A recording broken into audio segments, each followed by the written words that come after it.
medium it has. Even I think I would say mid four. First of all, console, talent, SSH, and I think the fourth will be GUI. Okay, right? So console, the advantage of using console part is that the device is accessible even no network services are has been configured. So this means that the first factory device is an unmanaged device. They have no configuration at all. And that is why you get paid. Because you need to manage, configure, troubleshoot, initially prepare these devices for the networking services later on. If these devices has no network services or broken, then at that level you need console port. Every network device, switch, router, PC, firewall, they have the console port built in most of the time. And that serial cable, rollover cable or serial cable, you need to use from PC to physically and access the device. When performing initial configuration, computer running terminal emulation software is connected to the console port of the device special cable, and that special cable called roll cable. Set up the switch or router can be entered in the command. That is the console. Telnet, on the other hand, best practices to use the SSL instead of Telnet. Why? We already discussed that, guys. What is the difference between SSL and Telnet? Exactly. Telnet is not secure. The communication between PC and the router or a firewall or a switch, it is not secure. A device, anybody is in the middle, can intercept and he can see the username and password and all these.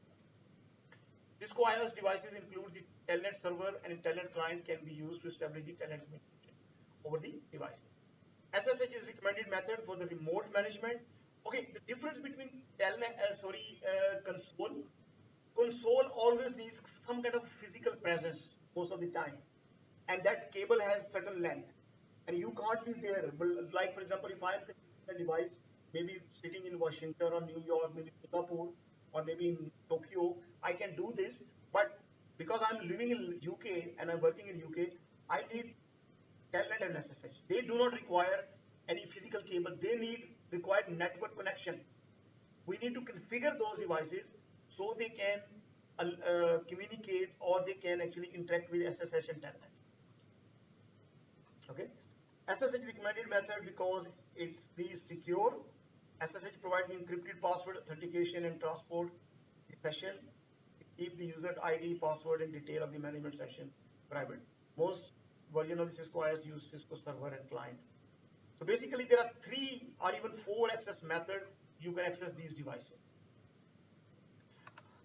Now, terminal emulation program. So in your computer, we already installed PuTTY or Secure CRT. So, or maybe some other software you can see. So if you look at this, there are the different connections: Telnet, RLogin, SSH, and Serial.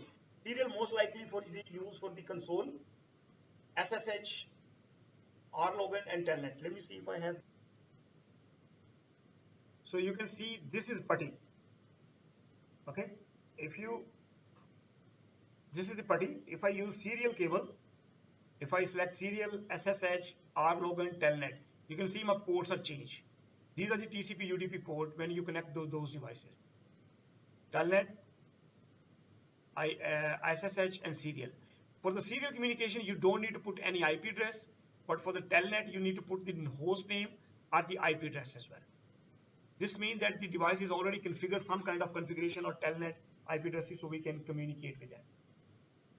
That's the PuTTY. PuTTY is another software. Similarly, we have a secure CRT, and in the secure CRT, you can have the option to Telnet, SSH, serial, and you can see whenever you connect the serial, there is a COM port.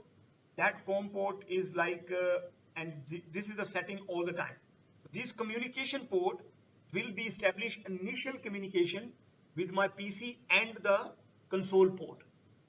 And these are the settings most likely we'll be using: serial, comms1, baud rate, data, bit, parity, none, and stop bit. So we can connect these devices. But of course, it's not connected because we don't have any serial cable right now. If you look at the packet tracer I have, let's say I have a router and I can choose, is this a serial cable or what? Yeah. So basically, if I choose a PC here, and I use the cable. That's the cable I use console to R323. Okay, so now I can actually access this router from the PC. So you see this terminal, and like you can see 9600. That's the bits. How many bits can travel per second? Most likely on the Cisco router they respond on 9600. So you have to set this accordingly. You can see this. That's the first time I'm logging in through the console. Okay, that router has no configuration at all, but I am using this first time through the console cable to the router. Again, look at this.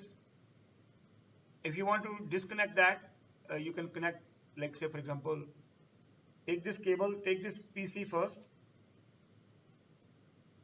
and click the cable. This is the console cable. You see, whenever you hover your mouse over these different cable, these are the devices, router, switches, even I think power cycle devices. These are wireless devices. These are the cable, and these are the like end devices like security, PC, cloud, custom devices, and so on.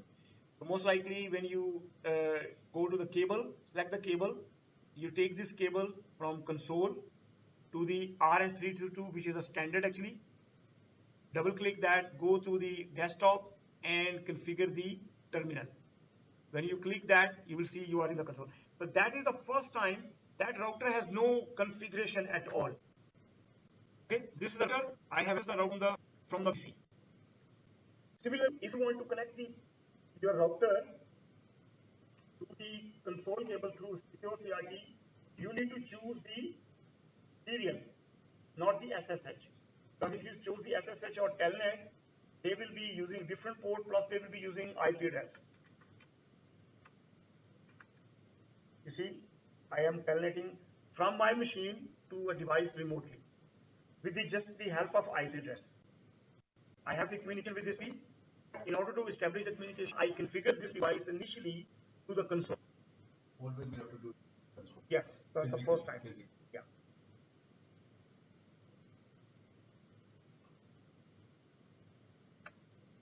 So let's see secure CRT as well.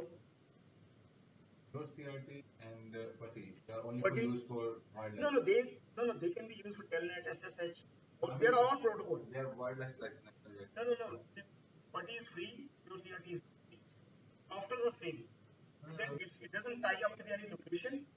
These are two different programs do the same job. They provide the connection through console, through Telnet, through SSH. If first time I have to configure a router. You can use console. You can use serial. You can use. You can use. For the first time. Yeah, DSL or PuTTY is free. You can go download internet and download it. But secure CRT is around 150 software.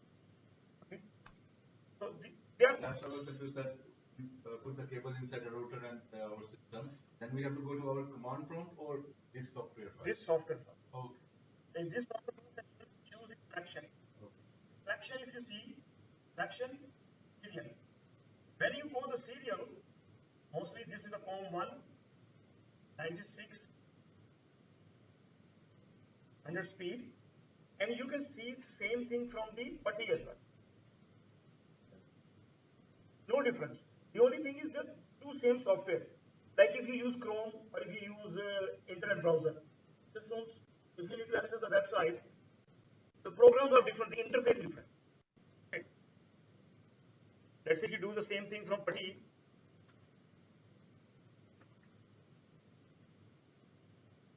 Okay, this is my software. You see, this is secure CRT, this is PuTTY. Here I say select this Telnet, I need to put an IP. Here, if I select the Telnet, I need to put an IP. SSH, I need to put an IP as well. Over there, if I use SSH, port number 22, port number 20, same settings, but the interface may be a little bit different. For example,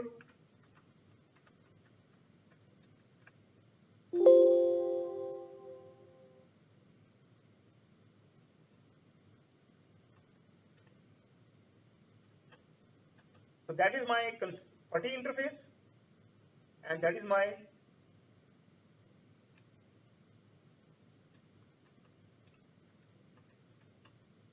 okay. This is my PuTTY interface. Clear?